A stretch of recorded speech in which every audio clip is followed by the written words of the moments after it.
Hi everyone, I'm Tabitha and today we're playing catch up.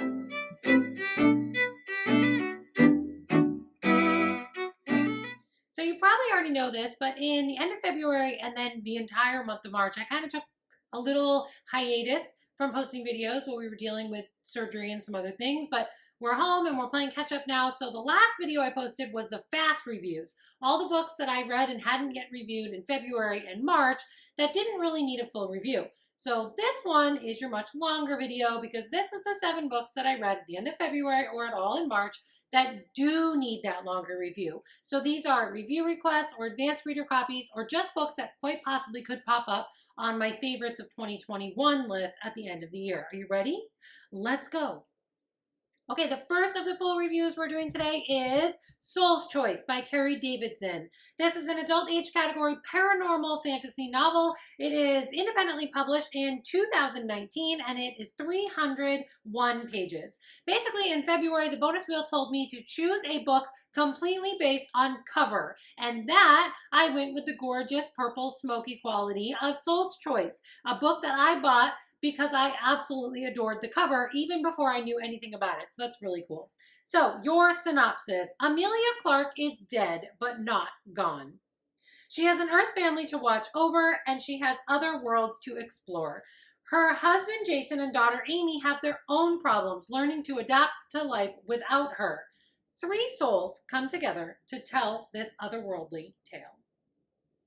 So what didn't I like about this one? Well, the first thing is that this book does have some telling instead of showing, which, we try to avoid. There's just a few instances where I wish we'd gotten more inside of a character's head or known what they were thinking or feeling instead of just following those actions up front and straight on. It's really nothing major. You get the point and it works.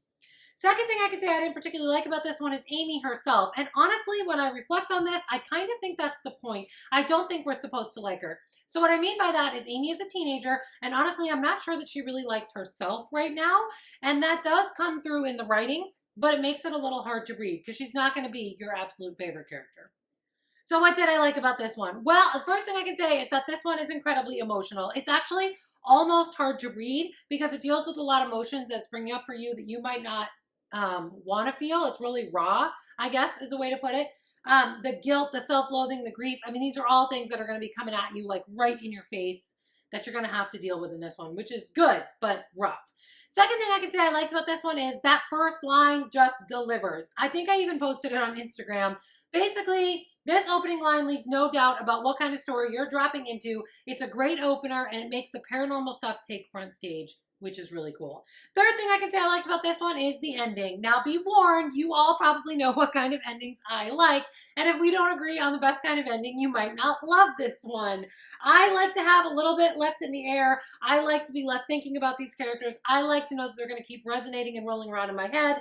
If you love the same kind of ending as me, you're going to love this one. If not, well, let's call that a warning. Who do I think should read this one? If you're a reader who likes intriguing tales involving afterlife, I think you should rush out and get this one. This is a great take on that. I also think contemporary fans who want stories about families but are okay with it dropping into the paranormal, you're going to love the place that this one meets. It's really at its heart a contemporary story about family, but it is also paranormal, and that's cool. My rating? I gave this one 4 stars. I highly recommend this one. If you are a fan of afterlife stories, you're okay with paranormal, go get this one because you're going to love it. So 4 stars for Soul's Choice by Kerri Davidson. The next book getting the full review treatment is My Favorite Half Night Stand by Christina Lauren. This is an adult age category romance novel. It was published in 2018 by Gallery Books and it is 384 pages. Your synopsis. Millie Morris has always been one of the guys. A UC Santa Barbara professor, she's a female serial killer expert who is quick with a joke and terrible at opening up to people. When a university event turns into a black tie gala, she and her 4 best guy friends make a pact to join a dating service to bring +1s. But online dating isn't for the faint of heart.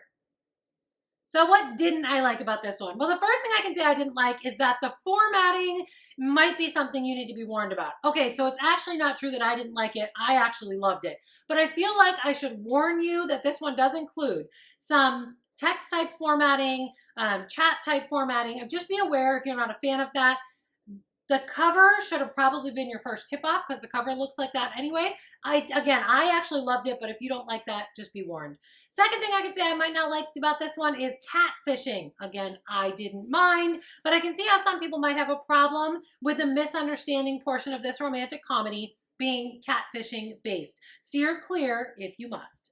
Third thing I can say you might not be crazy about for this one is that there really isn't a lot of diversity. So yes, we have some racial diversity, but that's about it. I wouldn't have minded at least one person in this story trying the dating app from the LGBT community for that glimpse into that world. I just thought it was interesting that they chose to include only all straight characters and mostly white characters. So what did I like about this one? Well, the first thing, and this is a big one, is that this follows friends to lovers trope in a way that really kind of works. It's a trope that I'm a huge fan of, which is weird because I normally find romance tropes problematic, but it works. It works in this story and it works in great ways, and it paid off in the exact way that you expect it to. It just works. Second thing I can say I liked about this one, and we all know this is one of my favorites, is found family. This group of friends is absolutely great, and I adore the way they interact with each other, the way they meet each other, the way they lean on each other. I even like the way the misunderstanding part of the romance affected the entire cast, as opposed to just the main character and the love interest. Third thing I can say I liked about this one is that it does feature imperfect characters. I've said before that my biggest pet peeve about romance novels is when everyone in them is absolutely perfect. It was nice to see that change in this book, although arguably Reed is a little too close to perfect. Millie is flawed. She's working on the flaws. She knows about her flaws, and I just love her even more for that. So who do I think should read this one? Romantic comedy fans for sure, because this might be your new favorite. But I also think people who like contemporary stories, at the end of the day, this one is really a story about Millie learning to open up to people, learning to find her family, and that makes this a contemporary story, which is amazing. My rating? Hold on to your hats, friends. I gave a romance book 5 stars. I thoroughly enjoy this one, and I truly think contemporary fans and romance fans are just going to love this. It just fits both genres. Look, I can enjoy a romance if you dump all the toxic tropes. So 5 stars for my favorite Half Nightstand by Christina Lauren. The next book getting the full review treatment is The Gatekeeper of Pericael by Hayley, Reese, Chow.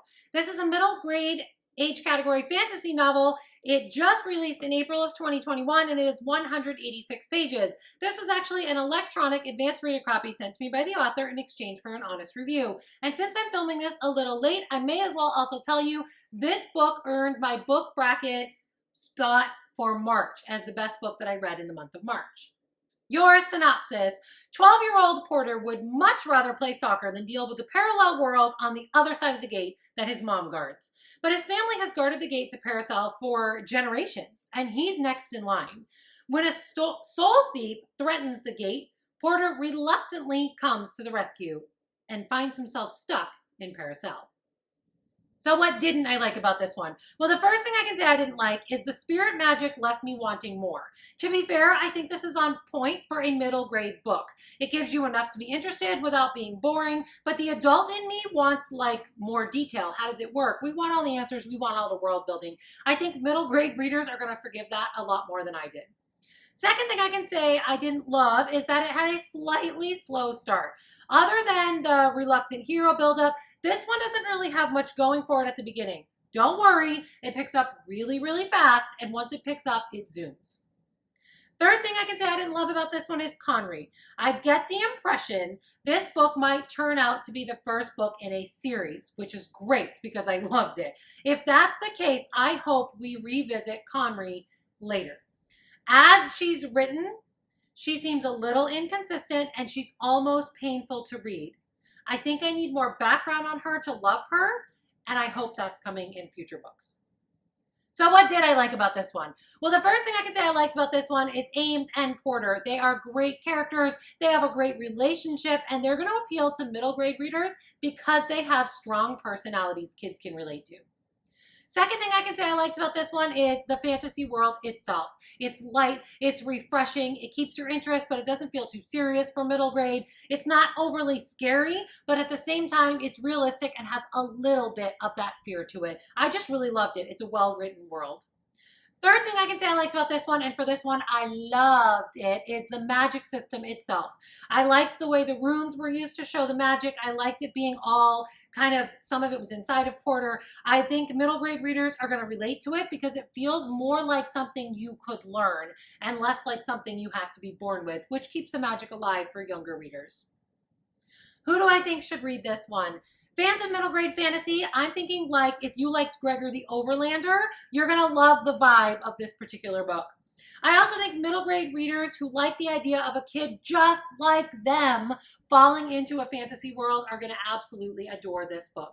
My rating, I gave this one 4 stars. I love the vibe. I think middle grade fantasy readers are going to love it too. If you are into that genre and age category, go get this book because it is absolutely amazing. So 4 stars for The Gatekeeper of Pericael by Hayley, Reese, Chow. Next up for the full reviews is Death Donor by Matt Ward. This is an adult age category sci-fi novel, although it does have thriller vibes.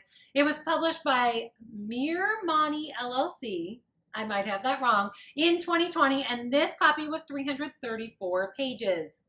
This was an electronic copy, like review copy, that I received from the author in exchange for an honest review. Your synopsis. Would you sell your life to save another?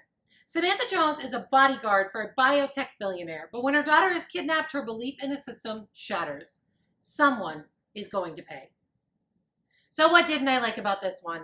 The first thing I can say I honestly didn't like about this one is it does have a lot of typographical and grammatical errors, some of which affect the meaning of a sentence. So I pulled out one example for you because I don't want to leave you without knowing how bad they were. The sentence I picked said, "We left, but not before after a quick snack." Obviously, the readability of this is affected. Your brain has to slow down to flip back and figure out what they actually meant. Did they really mean before or after? I also noticed instances of could care less, which of course is my personal pet peeve. Second thing I can say I didn't particularly like about this one is the characters feel really disconnected. The point of view shifts in this one between multiple characters, which I normally don't have a problem with. But trying to figure out who these people are to the story, why they're important and how they fit together, in my opinion, takes too long for this story, which can make the reader feel incredibly frustrated. Third thing I can say I didn't like about this one is that you're thrown into the action and treated like you should know the world. In a lot of cases, it can work, but in this case, it makes the start of the book feel really confusing. In fact, I noticed I was more than 10% of the way into it, and I still didn't fully grasp what the companies were doing or what was happening with the book. I got the general gist, but not the detail that I wanted to feel ingrained in a sci-fi story, and that can be incredibly frustrating. So what did I like about this one? The first thing I can say I liked is that the ending to this one was good. Despite some pacing issues, the ending finally made clear for me the lessons that we were supposed to learn. Second thing I can say I liked about this one is it really is an intriguing concept. I do like the idea of a story playing with, would you extend your life if it meant you had to take it from others? I like the way it was explored. It's a really dramatic idea. It's explored in an interesting way. And the fact that it went to politics to me just felt really reasonable. It probably would. They'd have to regulate that kind of thing. Who do I think should read this one? If you're a fan of like dystopian style science fiction, you're intrigued by the concept of medicine essentially trading years of life between patients, I really think that you would like this one and where it was going. Definitely make sure you're not overly picky about grammar and typographical errors if you're going to dive into this one. My rating, I gave this one 2.5 stars. I am rounding up to 3 for sites like Goodreads that don't allow half stars. The concept here is intriguing, but I feel like this one would have benefited from an extra grammatical pass or maybe even a little tightening to the storyline. It was slightly problematic. So I'm going 2.5 stars for Death Donor by Matt Ward. Next up is The Color of Your Voice by Daniel Newwyn. This is an adult age category fantasy novel, although I would also call it contemporary or maybe literary.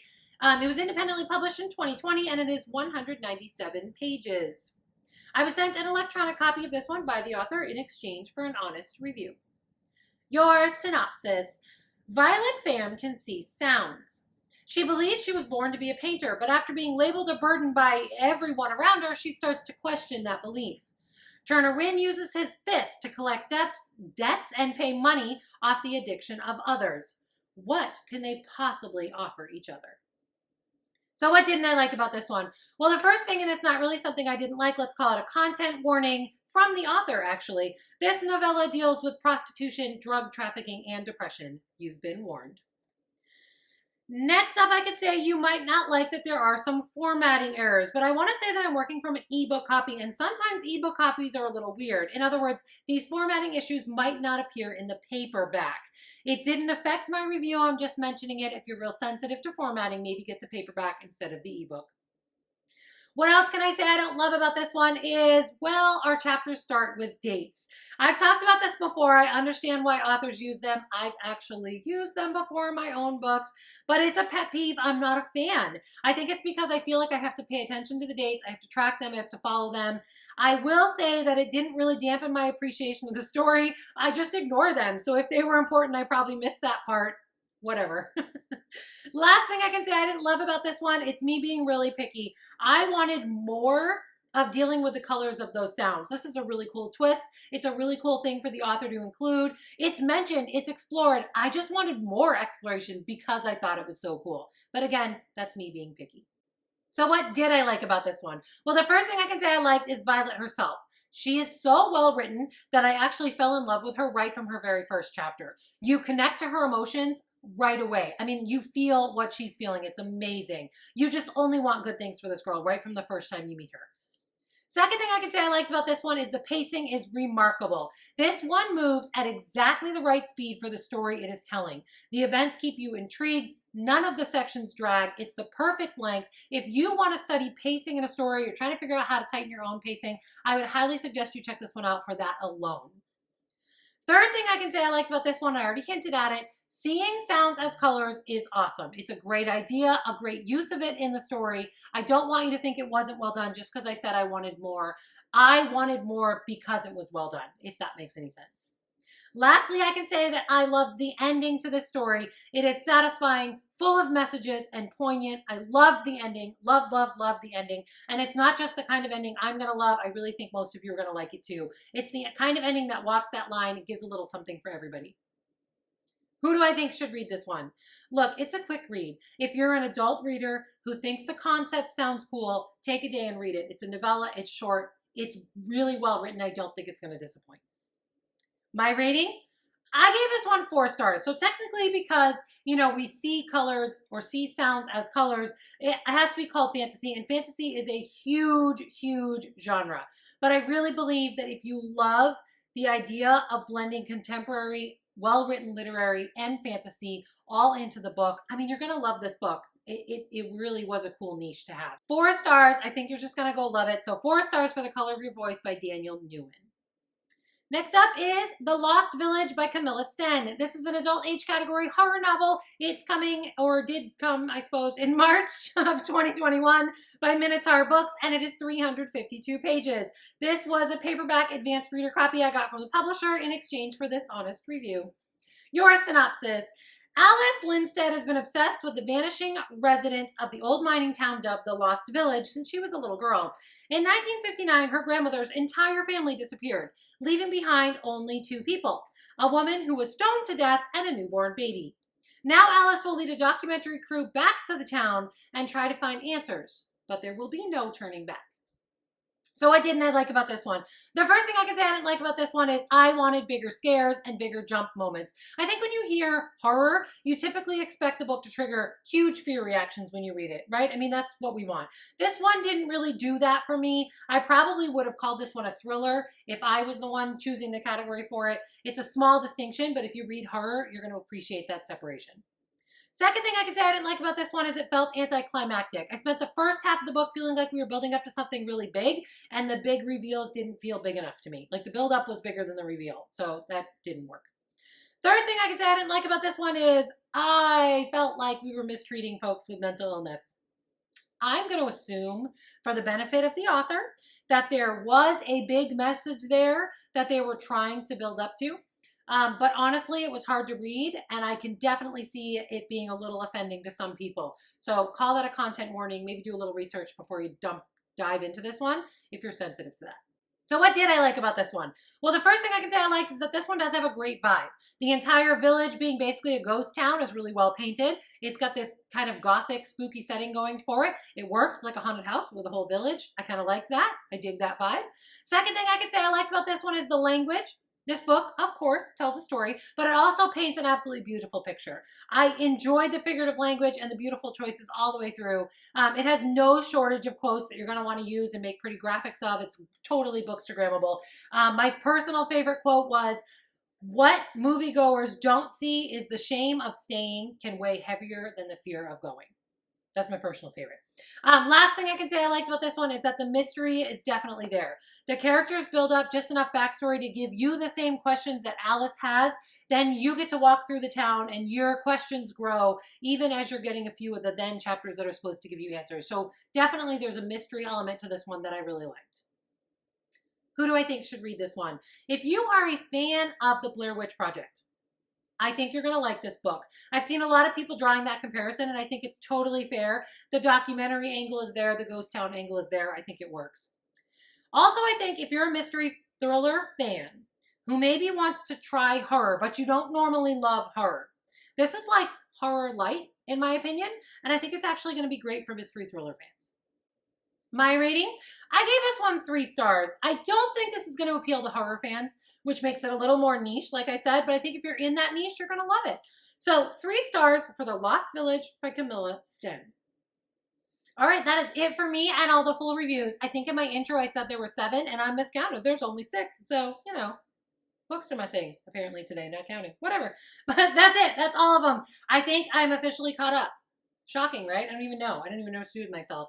Anyway, thanks for being here. Drop a comment to let me know you're still here. Hit subscribe and tap that little bell so you know when I'm back. Keep plotting the path to your own dreams, and I will see you next time. Bye!